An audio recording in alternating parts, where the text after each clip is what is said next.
फिर पालन कौन करेगा? इसलिए नियम है कि मैं किसी व्यक्ति विशेष के लिए मैं पृथ्वी लोक पे नहीं जा सकता। तब फिर नारद जी ने उनको युक्ति बताई, तुम जल भी छोड़ो, भोजन भी छोड़ो, और उसके बाद फिर वायु को भी रोक दो। जब वायु को रोका तो सार्वजनिक समस्या बन गई, सबकी सांसें रुक गई।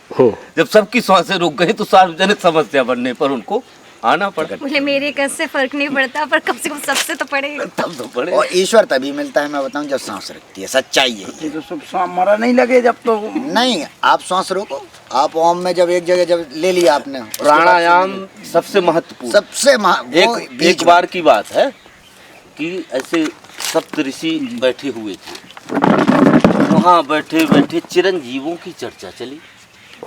कोई बोले वो चिरंजीवी हैं, कोई बोले वो चिरंजीवी। तब तक में एक संत जी बोले नहीं नहीं नहीं, नारद जी सबसे ज़्यादा चिरंजीवी है।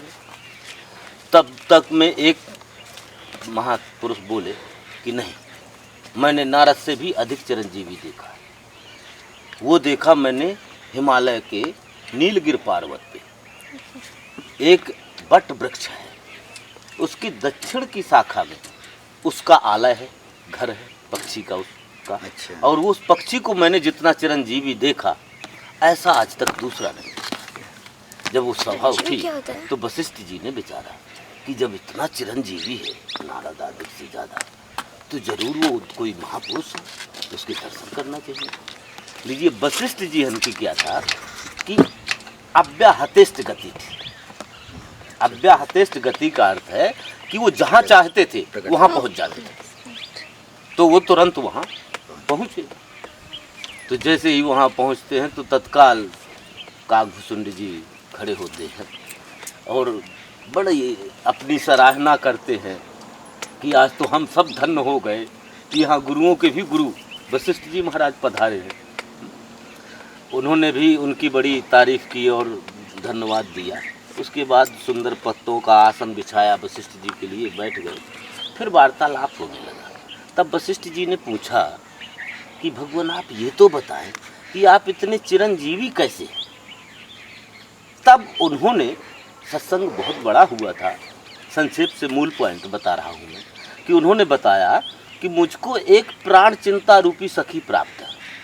प्राणायाम प्राण चिंता रूपी सखी प्राप्त है, जिसकी बदौलत मैं इतना चिरंजीवी। मतलब आपको ये पता होना चाहिए कि व्यक्ति की आयु दिनों पर निर्धारित नहीं है, श्वासों पर निर्धारित है। अगर हम अधिक भोग करके जल्दी श्वासें पूरी कर देंगे, आयु समाप्त हो गई। और अगर प्राणायाम आदि करके हमने उसको श्वासों को बढ़ा लिया तो आयु बढ़ जाएगी। तो प्राणायाम बहुत महत्वपूर्ण है, इसलिए हर व्यक्ति को करना चाहिए। प्रकृति से मैं हर चीज जो मैं लेता हूँ, ना दवाई गोली, प्रकृति देती है। इसमें प्रकृति में सब कुछ विद्यमान। ऐसे ऐसे रसायन है कि वो चैलेंज दे देते हैं बीमारी को। चैलेंज, हाँ, कि हटा के ही मानेंगे और को हटना पड़ेगा। ये खत्म हो गया, अगर लौट के जड़ी बूटी का फिर मैंने आएगा वो जमाना, फिर से आएगा। लोग वापस वहीं आ रहे हैं, आएगा, लोग आ रहे हैं, आते जा रहे हैं। जब अभी तो बहुत कष्ट भोगेगा, फिर उसके बाद आएगा, फिर आएगा।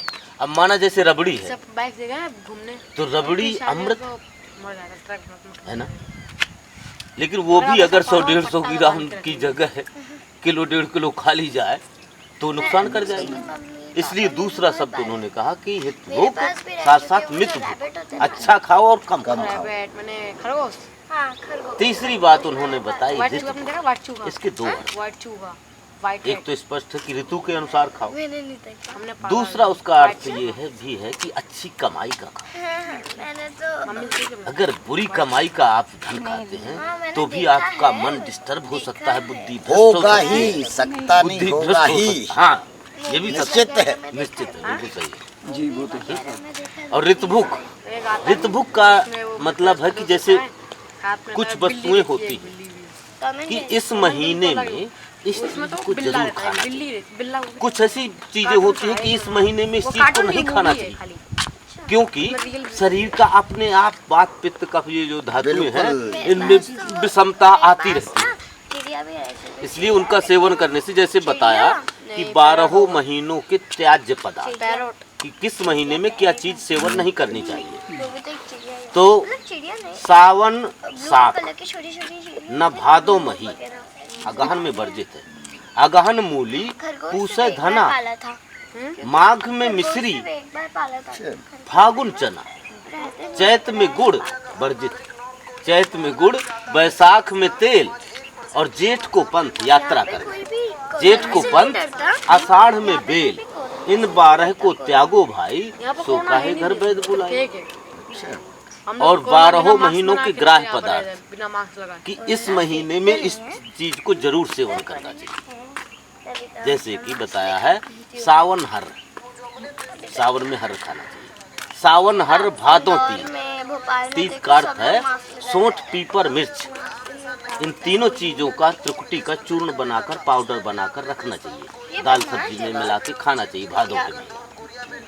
सावन हर भादो तीत, कुआर मास गुर खायो मीत, कार्तिक मूली, अगहन तेल, और पूस में करो दूध सो मेल, माघ मास घी खिचड़ी खाए, और फाल्गुन उठकर प्रात नहाए, चैत चना और बैसाख में बेल, और जेठ में शयन, आषाढ़ में खेल, इन 12 सो करे मिताई, सो काहे घर वैद बुलाए। जो 5 तथ्य है अगर आपने उसे मेंटेन कर लिया कि आपके पास जो आपका पृथ्वी तत्व 72%, अग्नि तत्व 5%, 8% दूसरी चीज़ या 6%, जिनके जो परसेंट बने हैं, अगर आपने परसेंटेज बढ़ा लिया तो आप भूख से विमुख लगभग हो सकते हो। दूसरी चीज़ को बढ़ा लेते हो तो एक जैसे आप सूर्य के सामने आंखों को मिलाने लगो, आपका एक तत्व बढ़ने लगेगा, आपको ऑटोमेटिक ऊर्जा त्राटक, मैं डेली त्राटक करता हूँ, आपको उसका मिले।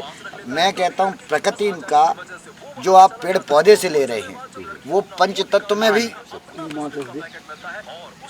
आदमी को आप बच्चे को हम खाने नहीं देते हैं, पत्थर जो खाता है, आप देखो खाने वाले हैं इससे। आप तो मंत्री जी के साथ रहे हैं, आपने देखा नहीं वो पुराना गनर था, पूरा का पूरा भीमसेन था।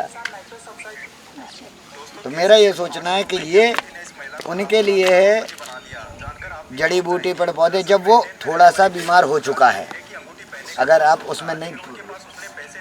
जन्म औषधि मंत्र तपह समाधि जा सिद्धियाँ, सिद्धियाँ किसी किसी को तो जन्म से हासिल होती, जैसे हनुमान जी को,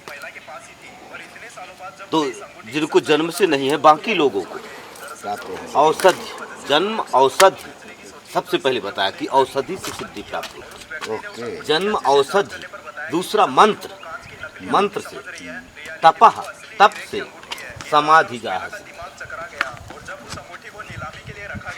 वही और मैं करता समाधि से, इन चारों से सिद्धियां प्राप्त।